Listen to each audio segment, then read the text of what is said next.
Hello and welcome to Security Sunday from sysnetshield.com. My name is Patrick, and I'll be guiding you through the events of the past week in the world of cybersecurity. A new set of cybersecurity vulnerabilities has been discovered in the Open Printing Common Unix Printing System, EPS, on Linux systems, which could enable remote command execution. The system, a standard, open-source feature utilized by Unix-like operating systems, can be manipulated by a remote, unauthenticated attacker who can replace or install printer IPP URLs with a malicious one, leading to arbitrary command execution when a print job is started. The vulnerabilities largely comprise failures of the system to validate or sanitize IPP, Internet Printing Protocol, attributes, potentially enabling an attacker to inject attacker-controlled data into the system. The vulnerabilities can be exploited by attackers to create a malicious fake printing device on a Linux system running CUPS. Execution of a print job via the fake device could then trigger execution of malicious code.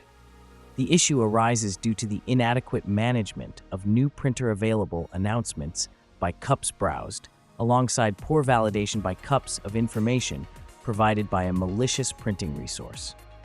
Red Hat Enterprise Linux (RHEL) has said that all versions of the OS are vulnerable to the four flaws, but they are not vulnerable in their default configuration.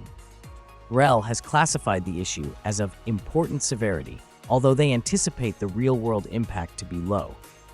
They note that if the vulnerabilities were linked, this could potentially grant an attacker remote code execution functionalities, leading to possible theft of sensitive data or damage to critical systems. Patches for the vulnerabilities are currently being developed and are anticipated to be released imminently.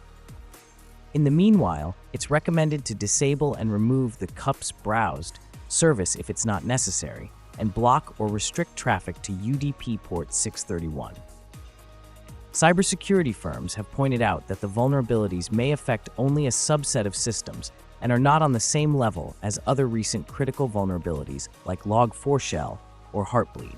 Millions of Kia vehicles allowed remote control access via license plate details until mid-August, when an automaker resolved a vulnerability following alerts from independent security researchers. The flaw enabled hackers to issue commands for locking and unlocking vehicles, starting and shutting down the engine, as well as activating a vehicle's headlight and horn. Some vulnerabilities allowed hackers to remotely take over an owner's account and lock them out of managing their own vehicle, while others gave them remote access to a vehicle's camera with the ability to view live images from inside the vehicle. This most recent issue was discovered by researcher Sam Curry and his team and concerned the Application Programming Interface (API) protocols that enable Internet-to-Vehicle commands on Kia automobiles. Registering and authenticating a Kia dealer account was found to be relatively simple, and once this was achieved, the researchers could use the generated access token to call APIs reserved for dealers. These APIs facilitate functions like vehicle and account lookup, owner enrollment, and more. The team discovered they could use their access to the dealer APIs to enter a vehicle's license plate information and retrieve data that allowed them to control key vehicle functions. These functions included abilities such as turning the ignition on and off, remotely locking and unlocking vehicles, activating headlights and the horn, and determining the vehicle's exact geolocation. They were also able to retrieve the owner's personally identifying information, PII, and quietly register themselves as the primary account holder. This issue has affected a broad range of Kia model years, from 2024 and 2025 all the way to 2013. The vulnerabilities in Kia vehicles discovered by Curry and his team underscore the security challenges posed by complex API protocols used in connected cars, such as gRPC, MQTT, and REST. Security experts suggest that auto manufacturers need to prioritize enhancing their cybersecurity measures by implementing stronger authentication methods and securing communication channels to protect against unauthorized access. They also stress the urgency for auto vendors to take action to increase security measures against the increasing concerns over connected vehicles' cyber insecurity. Telegram, a messaging app, has updated its terms to allow sharing user phone numbers and IP addresses with law enforcement if said users are involved in criminal activities and violate the platform's rules. The updated privacy policy, announced by CEO Pavel Durov, specifies that such information will be shared only following a valid court order confirming the user's suspicious activity. The significant shift in policy, as compared to the previous one, where information sharing was limited to terror-related cases, will be included in Telegraph's quarterly transparency report. Durov also shared that Telegram is updating their transparency submissions bot, which is currently not operational. A notification on the bot indicates that it is being updated with current data and will be back online soon. Meanwhile, Telegram has also been improving its search feature, known to be misused for promoting and selling illegal goods. A dedicated team has been working to remove problematic content from the platform's search results. Users are now encouraged to report illegal or unsafe content through the @search report bot. Telegram promises to moderate and review all reports of search terms that lead to illegal content. Durov stressed that the search is meant for finding friends and discovering news, not promoting illegal goods, and stated that they would not allow bad actors to compromise the platform's integrity. This development comes in the wake of Durov's arrest in France over an investigation linked to Telegram facilitating fraud, drug trafficking, and the distribution of illegal content. The Russian-born founder was released on bail, but is not permitted to leave France as the investigation continues. Alongside, Ukraine's National Coordination Center for Cybersecurity, NCC, has banned Telegram on all devices used by government agencies, military units, and critical infrastructure over national security concerns. Microsoft officially announced that it would end development of the Windows Server Update Services, WSUS, introducing this move in August and confirming it on September 20, 2024. First introduced as Software Update Services, SUS, in 2005, WSUS enables IT administrators to administer and distribute updates for Microsoft products across sizable corporate networks. Despite the termination of new features and development, Microsoft aims to maintain the service's existing functionality and continue publishing updates via the channel.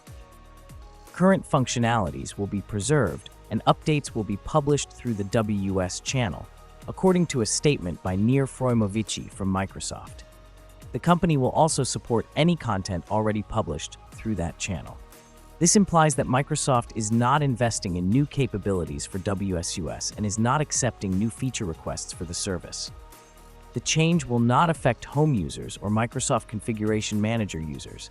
Instead, it predominantly affects enterprise environments that rely on WSUS for managing updates delivered to multiple devices. Following the deprecation of WSUS, Microsoft recommends enterprises adopt cloud-based solutions for client and server updates. These include Windows Autopatch, Microsoft Intune, and Azure Update Manager. This shift to cloud-based solutions aligns with Microsoft's recent strategic direction. Earlier this year, the company also deprecated NTLM, NT-LAN Manager, authentication on Windows and Windows servers, advising developers to transition to more secure methods like Kerberos or negotiation authentication. These changes signal Microsoft's stronger lean towards encouraging organizations towards cloud tools for update management and better security models. The Android malware, Necro, has infected 11 million devices through Google Play via malicious SDK supply chain attacks. The malware was loaded onto popular applications including modified versions of Spotify, WhatsApp, and Minecraft, in addition to Android game mods. Necro installs several malicious payloads and activates plugins that engage in a range of nefarious activities, from adware loading and subscription fraud to using infected devices as proxies to route malicious traffic. The Necro loader was discovered by Kaspersky on two applications available on Google Play, Wuda Camera and Max Browser, which have a substantial user base. The Wuda Camera app, a photo editing tool, had the malware from version 6.3.2.148 to 6.3.6.148. While the Trojan was removed in the next version, any payloads installed via the older versions might still be present on Android devices. The Max Browser application was removed from the Play Store following Kaspersky's report, and the cybersecurity firm noted that the app's latest version still carries Necro. The two applications were infected via an advertising SDK called Coral SDK, which concealed its malicious activities through obfuscation and employed image steganography to download a second-stage payload. Outside the Google Play Store, the Necro Trojan spreads primarily through modified versions of popular applications that are distributed through unofficial websites. Precise numbers regarding infections from these unofficial sites are unclear, but the confirmed infections from Google Play amount to at least 11 million.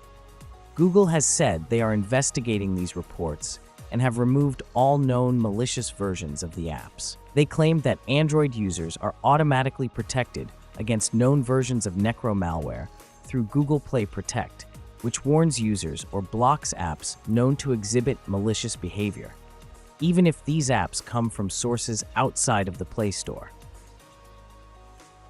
Thank you for listening to our podcast. If you liked the content, don't forget to subscribe and like so you don't miss any news. I'll look forward to seeing you next Sunday.